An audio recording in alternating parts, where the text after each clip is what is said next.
Oi, eu sou a Esté, sejam bem-vindos a mais um vídeo do canal. No vídeo de hoje, a gente vai falar sobre os principais assuntos do Santos nessa última semana e como a gente chega para o jogo de amanhã contra o Cuiabá. Então vem comigo. Bom dia, boa tarde, boa noite. Antes de começar com, de fato, as informações do Santos nessa última semana, eu quero avisar que no final do vídeo eu tenho uma novidade para vocês, então assiste o vídeo até o final. Então tá, vamos começar então com um dos principais assuntos que se desenrolaram nessa semana, né? Que é a venda do Ângelo para o Chelsea. O acordo acabou saindo depois do Barcelona confirmar que não ia exercer o poder de compra, notificou o Santos no caso. Então o Santos fez a venda do Ângelo para o Chelsea por 15 milhões de euros, cerca de 80 milhões de reais. Eu particularmente achei um valor baixo, né? Eu acho que a gente poderia ter conseguido um pouco mais, até porque o Ângelo é uma das grandes promessas do Santos, mas entendo que o momento que o Ângelo estava vivendo não era dos melhores. E sobre isso, eu tenho que falar o que eu já falei nas inúmeras vezes que eu defendi o Ângelo aqui nesse canal, né? O Ângelo, ele é um jogador muito jovem e ele subiu pro profissional do Santos em um momento onde o time não se encontrava em campo. E até hoje a gente tá vivendo esses desencontros em campo, né? Em nenhum momento do Ângelo no profissional, ele lidou com um time que já tinha uma base formada e uma base que onde ele só tinha que simplesmente jogar bola. Não, ele chega num time e joga em um time que ele precisa buscar o protagonismo toda hora. Ele precisa ser o responsável para erguer o time. O Santos não tem uma base formada. O Santos ele não tem um time organizado. E isso vai de anos já, né, acontecendo. Tanto é que inúmeros treinadores passaram, nenhum conseguiu se manter. Por quê? Justamente por isso, por essa falta de planejamento que o Santos é. E daí, se a gente for parar para pensar, muitos se comparam o Ângelo, né, com outros jogadores que surgiram. Por exemplo, o Endrick vai render uma boa grana pro Palmeiras, muito mais do que o Ângelo tá rendendo pro Santos. Mas se a gente pegar o Endrick hoje e colocar ele jogando nesse time do Palmeiras, pô, o Palmeiras é um time que nos últimos anos venceu quase tudo, né? Só não conquistou o Mundial, mas fora isso conquistou tudo, gente, tudo. O Palmeiras é um time organizado, o Palmeiras é um time que tem um planejamento e que sabe o que faz. Quando você pega um talento da base e joga em um time pronto, onde ele só tem que, enfim, fazer o que ele sabe fazer de melhor, que é jogar bola ali, tudo bem. Mas quando você pega um jogador da base e joga em um time onde ele precisa buscar ser a grande referência do time, porque tá todo mundo contando com ele, já que a gente não tem grandes outros nomes ali que possam chamar essa responsabilidade, aí fica complicado, né? Eu já falei isso pra vocês aqui algumas vezes. Então eu acho que o cenário que esses jogadores que estão subindo da base nos últimos anos estão sendo inseridos no Santos acaba queimando muito o jogador. E, enfim, tem jogador que sente o peso. E eu acredito que o Ângelo ter passado por esses momentos ruins nos últimos meses prova bastante isso. Ele sentiu o peso, a torcida pegou no pé dele, disse que ele não era um bom jogador. E eu já disse pra vocês, o Ângelo, ele é um bom jogador. Ele sempre foi um bom jogador. Pra quem acompanha o Ângelo há um tempo, sabe disso. Mas, infelizmente, ele foi inserido em um cenário no Santos que não deu a ele as condições necessárias para ele mostrar o futebol dele. Então, hoje ele sai do Santos, né, por 15 milhões de euros. Eu acho que, como eu disse, a gente poderia vender por um preço maior. E daí entra um outro ponto, né? Ah, mas o Santos precisa de dinheiro, então a gente tem que aceitar o que estão pagando. Eu nunca concordei com isso. Desde quando o Rueda assumiu o Santos, ele sempre bateu nessa tecla de que a gente precisa de dinheiro para pagar as contas, não sei o quê. Eu nunca concordei com isso, porque na minha cabeça isso nunca fez sentido. Porque se você tá precisando de dinheiro e você tem um ativo no clube, como jogadores ali que podem render uma boa grana, você não vai vender ele por um preço abaixo no mercado. Você vai vender pelo que ele vale. Assim como os outros clubes aqui brasileiros vendem. A gente vê jogadores saindo daqui dos times brasileiros por valores absurdos. E às vezes o jogador não joga nem metade do que joga um jogador do Santos, por exemplo. Mas a gente, infelizmente, passa por esse problema de não saber vender jogador. Isso me incomoda muito. Nos últimos anos, isso é uma das coisas que mais tem me incomodado, que é o Santos não saber vender os seus jogadores. Bom, outros jogadores que deixaram o Santos nos últimos dias, a gente pode citar o Maicon, né, que também saiu do Santos. A gente pode citar o Eduardo Bauerman, que também se desligou da equipe. A gente pode citar o Nathan e o Lucas Pires. O Santos acabou optando pelo afastamento dos dois por conta de indisciplina, né, no início dessa semana.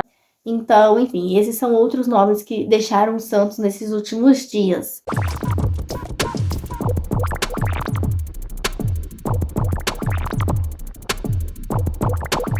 Agora, virando a chavinha, vamos falar então sobre o jogo do Santos diante do Cuiabá no próximo domingo, às 6h30, válido aí pelo Campeonato Brasileiro.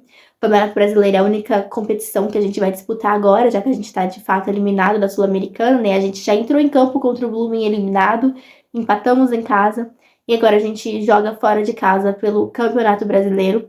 O Cuiabá, ele tá com 12 pontos em 16º, o Santos tá em 13º com 13 pontos. Então, olhando a tabela ali, a gente não tá muito distante do Cuiabá. E por esse motivo, e não só por esse motivo, mas também pelo que o Cuiabá vem jogando na temporada, eu acredito que vai ser um jogo bem difícil, bem disputado.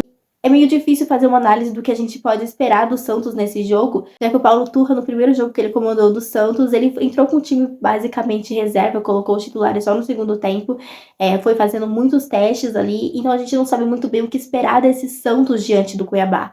Eu acredito que vai ser o momento em que o Turra ele vai ter a oportunidade de mostrar pra torcida que ele chegou para fazer diferente, ou não, ou realmente vai ficar na mesma e, enfim, não vai ter nenhuma mudança. O Santos que jogou diante do Blumen foi um time que me agradou, né, aos olhos, apesar de a gente não ter vencido.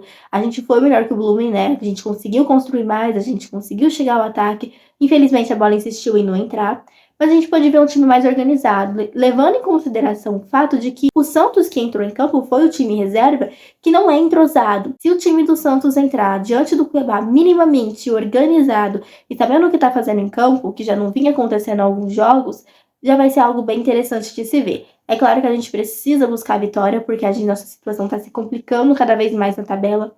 Então, vitórias no momento são importantes, mas a gente ter um futebol que convença e que nos dê esperança de que as vitórias vão acontecer também é muito, muito, muito interessante.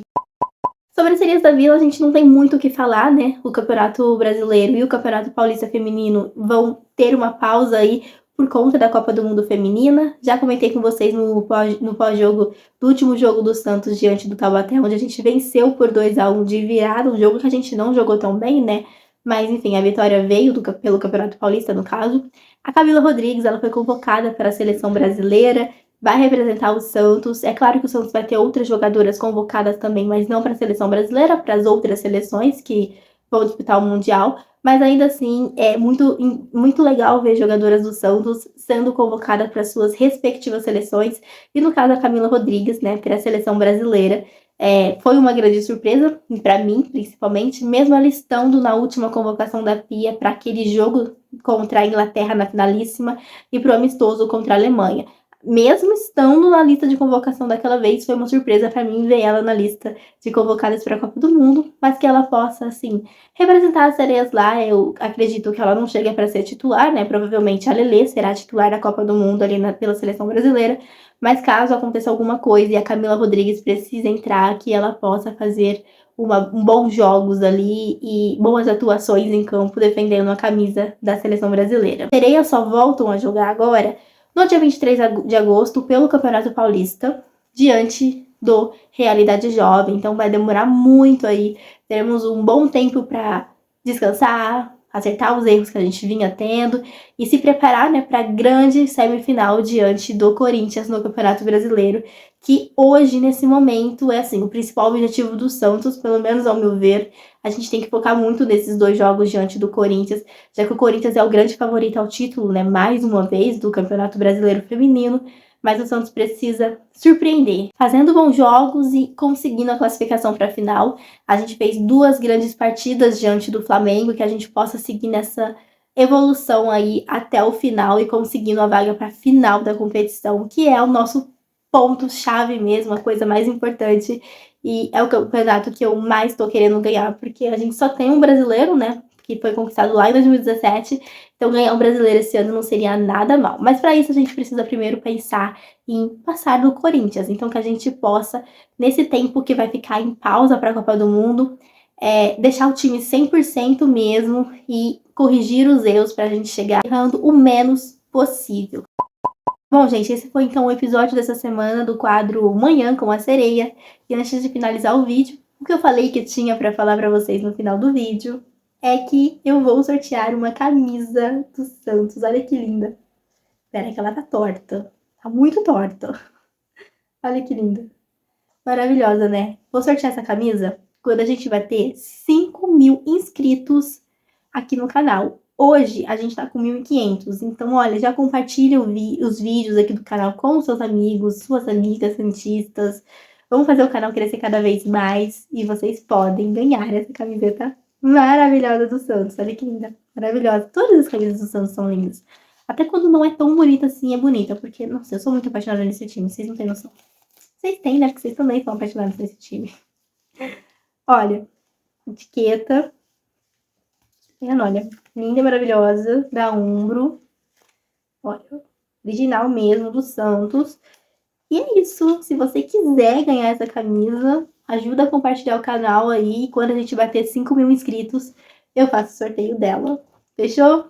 Então é isso, gente. Já falei tudo que eu tinha para falar que aconteceu nessa última semana, né? Os pontos mais importantes do Santos nessa última semana. Só lembrando, então, o calendário do Santos. A gente joga contra o Cuiabá, fora de casa, no domingo, 6h30 da tarde. Fechou? Eu vou ficando por aqui. Antes de mais nada, se você é novo por aqui ou se você já me acompanha há algum tempo, mas ainda não é inscrito, aproveita esse momento para se inscrever. Comenta aqui embaixo o que vocês acharam, né, desses comentários aí e dessas últimas notícias do Santos também. Um beijo para vocês e até a próxima. Tchau!